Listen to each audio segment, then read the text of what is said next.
$21.60 in 2007 to match value. That is a 96% devaluation since the Federal Reserve came into existence.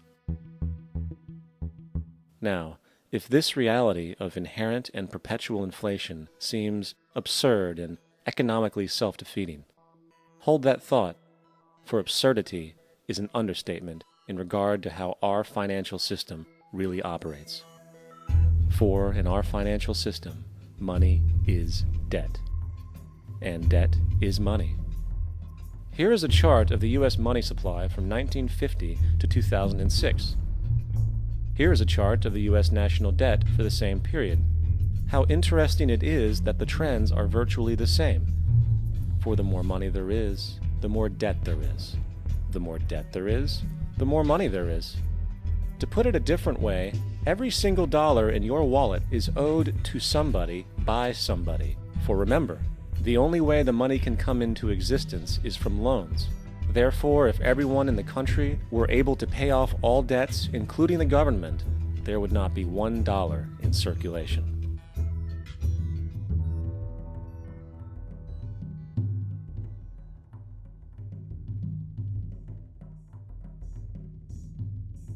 In fact, the last time in American history the national debt was completely paid off was in 1835 after President Andrew Jackson shut down the central bank that preceded the Federal Reserve.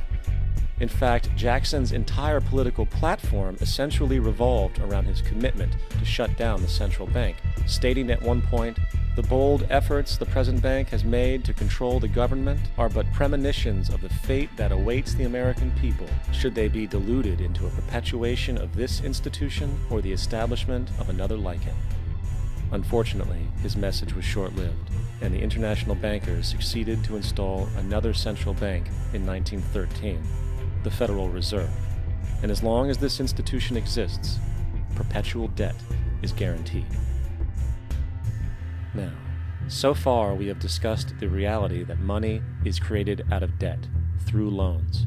These loans are based on a bank's reserves, and reserves are derived from deposits. And through this fractional reserve system, any one deposit can create 9 times its original value, in turn debasing the existing money supply, raising prices in society.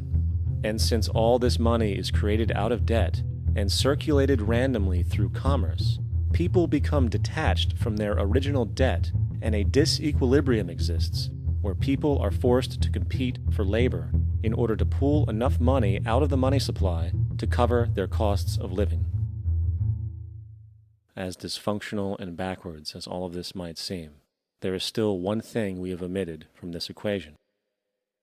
And it is this element of the structure which reveals the truly fraudulent nature of the system itself: the application of interest.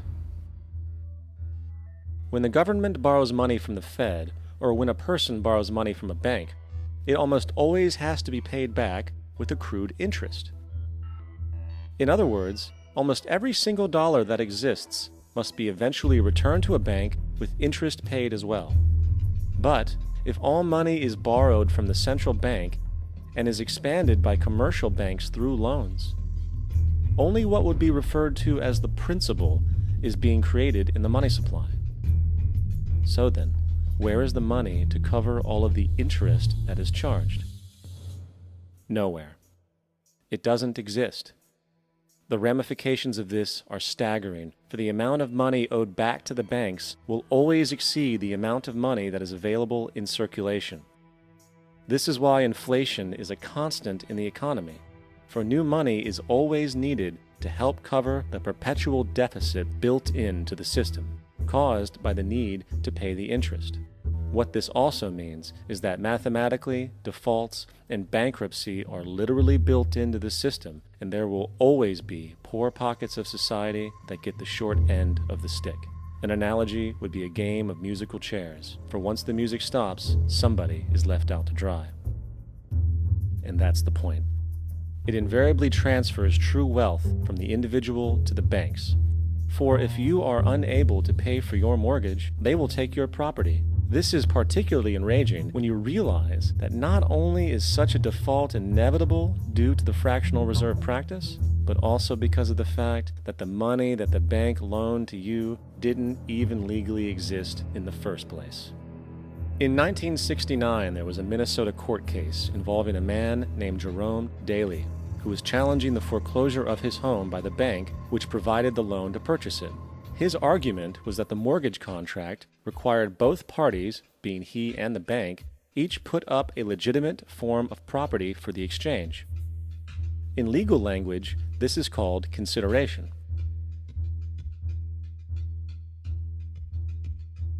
Mr. Daly explained that the money was, in fact, not the property of the bank, for it was created out of nothing as soon as the loan agreement was signed. Remember what modern money mechanics stated about loans? What they do when they make loans is to accept promissory notes in exchange for credits. Reserves are unchanged by the loan transactions, but deposit credits constitute new additions to the total deposits of the banking system. In other words, the money doesn't come out of their existing assets. The bank is simply inventing it, putting up nothing of its own, except for a theoretical liability on paper.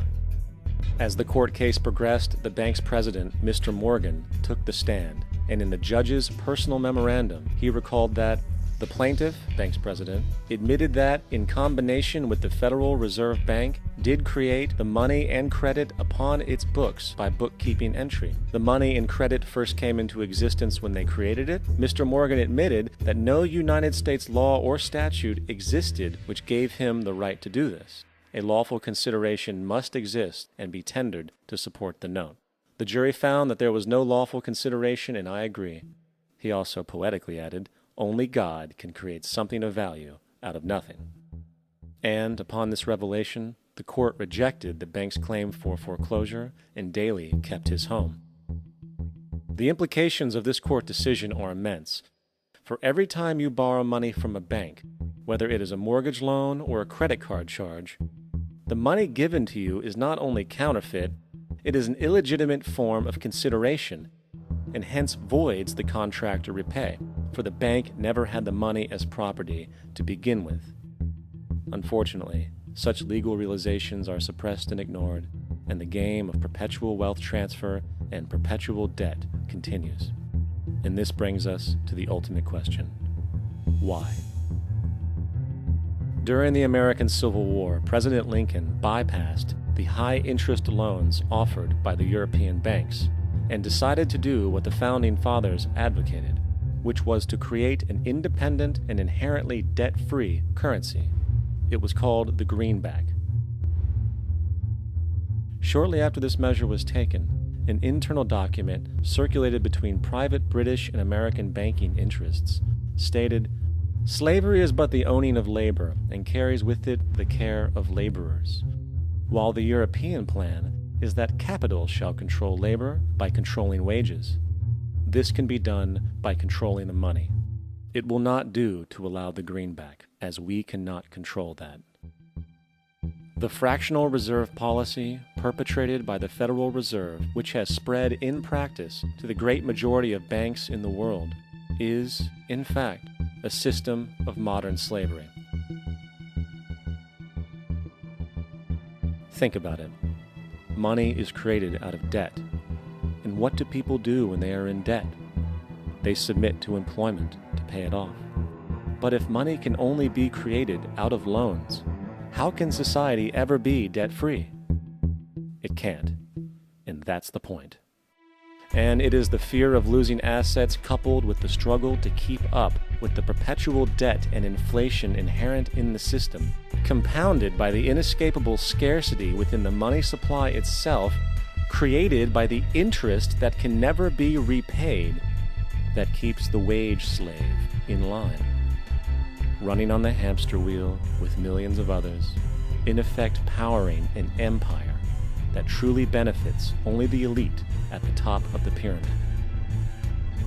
For, at the end of the day, who are you really working for? The banks. Money is created in a bank and invariably ends up in a bank. They are the true masters, along with the corporations and governments they support. Physical slavery requires people to be housed and fed. Economic slavery requires people to feed and house themselves. It is one of the most ingenious scams for social manipulation ever created, and at its core, it is an invisible war against the population. Debt is the weapon used to conquer and enslave societies, and interest is its prime ammunition.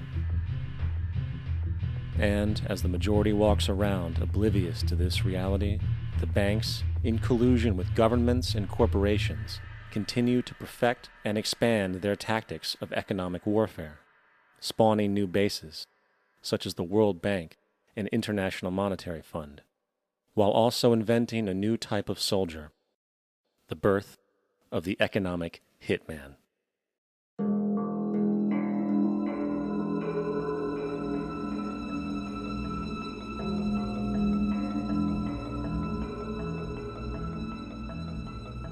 We economic hitmen really have been the ones responsible for creating this first truly global empire. And we work many different ways.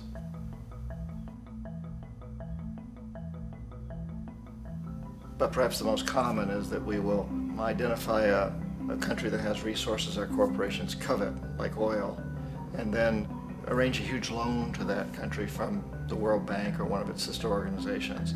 But the money never actually goes to the country. Instead, it goes to our big corporations to build infrastructure projects in that country, power plants, industrial parks, ports, things that benefit a few rich people in that country, in addition to our corporations, but really don't help the majority of the people at all. However, those people, the whole country is left holding a huge debt.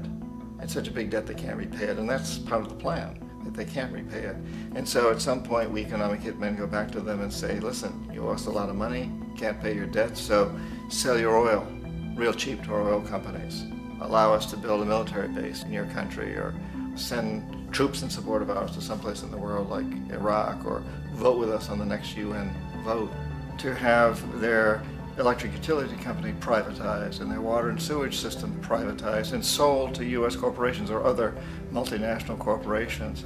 So there was that whole mushrooming thing, and it's so typical of the way the IMF and the World Bank work, that you put a country in debt, it's such a big debt it can't pay it, and then you offer to refinance that debt and pay even more interest. And you demand this quid pro quo, which you call a conditionality or good governance, which means basically that they've got to sell off their resources, including many of their social services, their utility companies, their school systems sometimes, their penal systems, their insurance systems, to foreign corporations. So it's a double, triple, quadruple whammy. The precedent for economic hitmen really began back in the early 50s when democratically elected Mossadegh, who was elected in Iran, he was considered to be the hope for democracy in the Middle East and around the world. He was Time Magazine's Man of the Year. But one of the things that he'd run on and began to implement was the idea that foreign oil companies needed to pay the Iranian people a lot more for the oil that they were taking out of Iran. The Iranian people should benefit from their own oil. Strange policy. We didn't like that, of course. But we were afraid to do what we normally were doing, which was to send in the military. Instead, we sent in one CIA agent, Kermit Roosevelt, Teddy Roosevelt's relative. And Kermit went in with a few $1 million and was very, very effective and efficient. And in a short amount of time, he managed to get Mossadegh overthrown and brought in the Shah of Iran to replace him, who always was favorable to oil. And it was extremely effective. Bombs overflow Tehran. Army officers shout that Mossadegh has surrendered and his regime as virtual dictator of Iran is ended.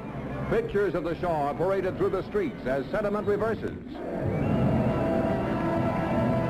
The Shah is welcomed home. So back here in the United States, in Washington, people looked around and said, wow, that was easy and cheap. So this established a whole new way of manipulating countries, of creating empire. The only problem with Roosevelt was that he was a card-carrying CIA agent, and had he been caught, the ramifications could have been pretty serious. So very quickly at that point, the decision was made to use private consultants to channel the money through the World Bank or the IMF or one of the other such agencies, to bring in people like me who worked for private companies. so that if we got caught, there would be no governmental ramifications.